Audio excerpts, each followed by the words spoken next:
Bonjour à tous, bienvenue sur notre chaîne. Ça, c'est spécialement une chaîne en français. Mon nom est Issangoï, je suis instructeur Cisco et euh, formateur Microsoft. En dehors de cela, j'ai aussi un master en informatique et un doctorat que je suis en train de faire dans les domaines de gestion. Donc, c'est un peu ça. Et j'ai aussi plusieurs certifications dans plusieurs domaines, soit, dans plusieurs domaines. Et ce que vous devez aussi retenir, je parle beaucoup l'anglais pour plusieurs années. Donc, j'ai un peu de difficultés en langue française, mais quand même, vous allez me comprendre. Le plus important est que vous puissiez comprendre ce que je vais vous enseigner. Et ça, c'est une école des ingénieurs Cisco et Microsoft. Je vais vous préparer au réseau informatique, cybersécurité, euh, l'administration des serveurs, Microsoft et Linux, et beaucoup plus dans les jours à venir. Donc, c'est simple. Ce que vous devez faire, pour mes amis qui me suivent partout où vous êtes, ce que vous devez faire, vous devez seulement faire mes exercices. Je n'ai pas besoin de beaucoup de théories qui ne vont pas vous aider. Ma façon d'enseigner est plus simple. Donc, si vous ne comprenez pas, vraiment, là, vous n'allez jamais comprendre. C'est plus simple, mais vous faites seulement tous mes exercices. Donc, exercice numéro 1, vous le faites. Numéro 2, vous le faites. À chaque vidéo, à la fin, je donne des exercices pour voir si vous avez assimilé la matière. Et vous devez me l'envoyer, soit vous envoyer à mes assistants qui sont dans plusieurs pays. Par exemple, au Congo, j'ai à Moïse, j'ai aussi Merali Soudi, j'ai Aboubakar, j'en ai plusieurs. Donc, et au Mali, j'ai Ahmed. Euh, En Algérie, j'ai euh, Francis. Donc, mais pour l'instant, ce que vous devez d'abord faire, vous devez d'abord comprendre, parce que je parle des Cisco et Microsoft. Nous commençons d'abord avec les réseaux informatiques, parce que vous devez d'abord maîtriser les réseaux informatiques. Quand vous maîtrisez les réseaux informatiques, cela vous permettra maintenant de faire la cybercriminalité, parce que beaucoup veulent faire la cybercriminalité. Si quelqu'un vient de vous dire qu'il est spécialiste en cybercriminalité, mais ne connaît pas les réseaux approfondis, c'est faux. C'est un bricoleur, n'est-ce pas? Il y a beaucoup de domaines que vous ne pouvez pas faire sans pour autant d'abord comprendre les réseaux informatiques. D'autres personnes font les serveurs, l'administration des serveurs. D'autres personnes font les bases de données. Tout cela, c'est lié aux réseaux informatiques, spécialement mes amis en Afrique. L'Afrique, pour l'instant, ne doit pas d'abord regarder sur l'intelligence artificielle, l'apprentissage des machines et autres. Ce sont des concepts trop avancés que nous n'en avons pas besoin à 100% actuellement, parce que nous ne les utilisons pas. Nous achetons seulement les équipements avec intelligence artificielle et nous commençons à les utiliser. Nous devons maîtriser ce qui vont nous aider pour l'instant et dans les 10 ans à venir. Donc, c'est un peu ça. Vous faites mes exercices. Par exemple, pour les cours numéro 1 du réseau informatique, je peux vous donner, par exemple, 20 ou 30 exercices. Dès que vous les terminez, je vous donne votre certification. Partout où vous êtes, vous aurez votre certification. Et si vous voulez avoir les liens d'enregistrement, vous allez aussi me contacter. Mon email adresse est là. Donc, je vais commencer à faire des petites vidéos pour vous aider de les télécharger, de suivre la leçon 2 ou 3 fois, afin d'avoir une bonne maîtrise. N'est-ce pas? Donc, c'est ma première chaîne en français, spécialement pour le francophone. Et pourquoi Cisco? Cisco, c'est la plus grande entreprise des réseaux informatiques dans le monde. La plus grande entreprise des réseaux informatiques dans le monde. Donc, Cisco fabrique des équipements réseau. Des équipements réseau tels que les routeurs, les, les commutateurs et quoi encore j'ai oublié, c'est les switches, mais je ne sais pas bien en français, je vais les vérifier. Donc, les équipements réseau les plus performants sont fabriqués par Cisco. Les plus performants, les plus sécurisés, et pas seulement les équipements, même les algorithmes que ces équipements-là utilisent sont fabriqués par Cisco. Et on a toujours dit que sans, sans, sans Cisco, il n'y aurait pas dû y avoir de l'Internet. l'Internet est devenu facile face à Cisco. Et à toutes les autres entreprises, Huawei et autres, qu'est-ce qu'ils ont fait? Ils ont juste pris les algorithmes Cisco et essayé un peu de les modifier. Donc, c'est un peu ça. Donc, quand vous connaissez les équipements Cisco, vous êtes les meilleurs ingénieurs en termes des réseaux informatiques. Et ça va vous permettre d'utiliser les autres équipements avec facilité, car vous avez la maîtrise des équipements Cisco. Donc, ce que nous allons faire, nous allons commencer avec les cours numéro 1. Vous devez d'abord télécharger ce qu'on appelle un simulateur. Un simulateur, c'est un logiciel qui va faire presque la même chose que l'équipement réel. Pourquoi nous utilisons un simulateur? Parce que nous ne voulons pas que vous puissiez dépenser de l'argent en achetant des équipements physiques. Et parfois, vous pouvez les endommager. Donc, pour étudier facilement, Cisco est venu avec des simulateurs. Et les simulateurs que vous devez en avoir, c'est ce qu'on appelle Packet Tracer. Moi, je prononce en anglais, je ne sais pas bien tellement en français. Mais non, ce que vous allez faire, nous devons d'abord les télécharger. Je vais vous montrer comment les télécharger. Donc, d'abord, nous les téléchargeons. Attendez un peu, mon écran ici. OK. Vous allez sur netacad.com, c'est ça. Vous devez faire quoi? Vous allez vous enregistrer. Si vous avez votre compte déjà, c'est bien. Si vous n'en avez pas, vous devez vous enregistrer. Quand vous vous enregistrez, vous devez venir ici. Si c'est en français, c'est écrit, je crois, à ressources. Quand vous êtes ici, là en bas, c'est écrit Packet Tracer. Vous cliquez là-bas. Même en français, c'est pareil. Moi, je l'utilise en anglais. Vous allez descendre. Vous allez lire là-bas quelque part en français. C'est écrit à télécharger Packet Tracer. Vous cliquez là où c'est écrit à télécharger.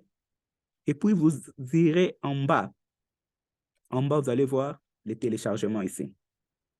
Il y a 64 bits et 32 bits. Si votre machine est 32, vous pouvez télécharger 32, soit 64. Mais si votre machine est 64 bits, vous utilisez seulement les 64. Mais je ne veux pas entrer trop en profondeur. Et si vous utilisez les Linux, vous pouvez télécharger cette version.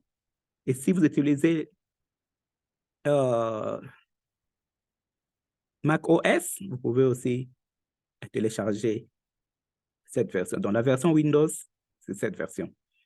Et puis, quand vous téléchargez, vous devez l'installer. Après que vous ayez installé votre paquet Tracer, sur la recherche ici, si seulement vous tapez paquet Tracer, ça va apparaître là-bas, n'est-ce pas? Maintenant, vous allez venir ici, c'est ça, les simulateurs. Donc, ça se présente de cette manière. Oui. Donc, là-bas, les autres, je vais les expliquer par après, mais je vais commencer avec un réseau simple. Je vais vous montrer comment créer un réseau de 2 ordinateurs. Donc, ce que vous devez faire, vous venez en bas, vous cliquez, vous allez prendre 2 ordinateurs, n'est-ce pas? Pour ces 2 ordinateurs, nous devons les connecter. Donc, nous allons prendre un câble réseau. Mais ce câble-là doit être un câble croisé. Pourquoi un câble croisé? Parce que j'ai les équipements de même nature. Ordinateur et ordinateur, c'est câble croisé. Switch et switch, c'est câble croisé. N'est-ce pas? Alors, s'il vous plaît, vous allez chercher switch. C'est quoi? C'est commutateur ou quoi en français? Mais je vais aussi vérifier. Routeur et routeur, c'est câble croisé. Pourquoi? Parce que ce sont les équipements de même nature. So, ordinateur et ordinateur, c'est câble croisé. Switch and switch, c'est câble croisé. Routeur et routeur, c'est câble croisé. Vous allez cliquer là-bas sur connexion, vous verrez plusieurs types de câbles. Mais moi, je vais sur les câbles croisé. Je clique sur le câble croisé. Vous allez sur l'interface réseau. Vous cliquez là-bas. Cela veut dire vous connectez. Vous allez sur la première machine, vous connectez votre câble. Vous allez sur la deuxième machine, vous connectez aussi votre câble. Donc, vous avez fini à connecter vos deux ordinateurs. C'est ça le principe numéro 1. L'étape numéro 1, c'est le câblage. Rappelez-vous toujours, l'étape numéro 1, c'est le câblage. Donc, j'ai fini avec mon câblage. Même si j'ai 10 ordinateurs, je termine avec mon câblage. L'étape numéro 2, c'est là que vous devez donner l'identifiant. L'identifiant à chaque machine. L'identifiant, c'est par exemple, c'est comme un nom. Vous êtes dans une famille, comment est-ce que je peux vous retrouver?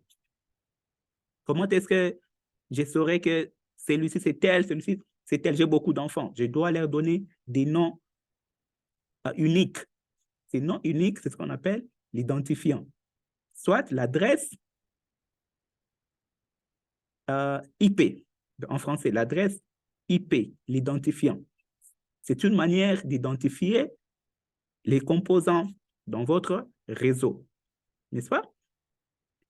Maintenant, je vais donner à chaque machine l'adresse IP. Je clique sur la première machine, je pars là-bas, je clique là et puis je donne mon adresse IP. Ne cherchez pas à beaucoup comprendre d'abord pour l'instant. Petit à petit, quand vous évoluez avec moi, vous allez comprendre tout ce que peut-être qui vous échappe. Mettez ces numéros 192.168.1.2. Vous donnez ce qu'on appelle le masque des réseaux. Chaque adresse IP doit avoir le masque des réseaux. Je vais vous expliquer plus tard. Mais pour l'instant, je vous donne des exercices d'abord pour maîtriser les simulateurs et avoir les goûts du réseau. Soit des réseaux informatiques, vous allez voir comment est-ce que c'est très simple. OK, vous terminez. Vous allez sur la deuxième machine. Vous faites de la même manière, 192.168.1.3. Vous pouvez même dire .10, mais que ça ne soit pas l'adresse que vous avez déjà donnée à l'autre. Et quand vous terminez, vous pouvez fermer ici. Ce que vous devez faire, l'étape numéro 3, rappelez-vous, l'étape numéro 1, le câblage. L'étape numéro 2, l'identifiant, l'adresse IP. La dernière étape, c'est vous devez tester la connectivité. Si vous avez vos équipements réseau, quand vous terminez avec les câblages, quand vous terminez avec les adresses IP, ce que vous devez faire, vous devez vérifier la connexion. Si ces équipements peuvent communiquer. Vous partez dans une machine, vous essayez d'envoyer un message à l'autre machine, au destinateur. Et vous voyez si le destinateur peut répondre. Vous pouvez envoyer sur l'imprimante. Vous envoyez le message, voir si l'imprimante peut répondre. Vous pouvez envoyer votre message sur votre caméra, voir si la caméra peut répondre. Donc, c'est ce qu'il faut faire. Vous devez être en mesure de tester la connectivité entre tous vos équipements dans votre réseau. Maintenant, vous allez sur Command Prompt, vous cliquez là-bas. Les commandes pour tester la connectivité entre les équipements, c'est ping. C'est juste une commande. C'est juste un petit algorithme, un logiciel qui permet de tester la connectivité entre les équipements. Donc, vous tapez ping 192.168.1.2. Donc, cela veut dire, rappelez-vous, si je vais appeler quelqu'un, je dois composer son numéro de téléphone. Maintenant, là, je vais voir si mon ordinateur peut communiquer avec l'autre ordinateur. Donc, je tape d'abord ping, je veux sur mon ordinateur, sur la ligne de commande, vous tapez ping, vous mettez espace et vous mettez l'adresse IP de l'autre machine que vous devez voir, que vous testez la connectivité. So, ping space, l'adresse de l'autre machine. Donc, c'est comme si vous appelez quelqu'un au téléphone. Vous devez déterminer son adresse, soit son numéro de téléphone. Quand vous terminez, vous validez. Maintenant, quand vous validez, vous allez voir qu'il y a la réponse. Cette réponse va provenir d'où? Va provenir de l'autre machine. Vous voyez? Ça, c'est une réponse qui provient de l'autre machine. Si vous n'utilisez pas Ketresa en français, vous aurez aussi votre manière de voir la réponse. Donc, ne cherchez pas à comprendre tout ça. Mais non, le plus important, vous regardez là en bas. Sent, faux. Vous avez envoyé faux. Vous avez reçu faux. Cela veut dire c'est bon. C'est ça les 4 messages que vous avez envoyés et vous les avez reçus. La perte est de 0%, donc il n'y a pas eu de perte. Mais si la perte peut-être est de 1%, vous devez faire des recherches. Pourquoi il y a perte de 1%? S'il y a perte de 1%, 5%, 10%, cela veut dire quoi? Les gens ne vont pas commencer à recevoir la totalité de la communication. Mais tout ça, nous allons voir ça par après. Et s'il n'y a pas de connectivité, vous aurez aussi le message qui va vous indiquer qu'il n'y a pas de connectivité. N'est-ce pas? Là, maintenant, je vais vous donner encore votre propre exercice, n'est-ce pas? Mais si vous êtes ici sur Packet, c'est très simple. Vous devez toujours commencer à mettre des notes. Vous cliquez ici, vous allez voir ici. L'adresse IP ici, c'était quoi? Juste pour vous rappeler, 192.168.1.2. Là-bas, l'adresse IP, c'était quoi? 192.168.1.3. Et ça, je vais l'appeler laboratoire 1. Connexion de 2 ordinateurs. N'est-ce pas? Donc, c'est ça l'exercice numéro 1. Maintenant, ce que vous devez faire, vous devez reproduire aussi votre propre exercice et vous me l'envoyer. Ça, c'est l'exercice numéro 1. N'est-ce pas? C'est court pour me permettre d'évoluer plus vite et que vous aussi, vous puissiez les télécharger facilement. Merci. Rendez-vous la fois prochaine, laboratoire numéro 2. Merci bien.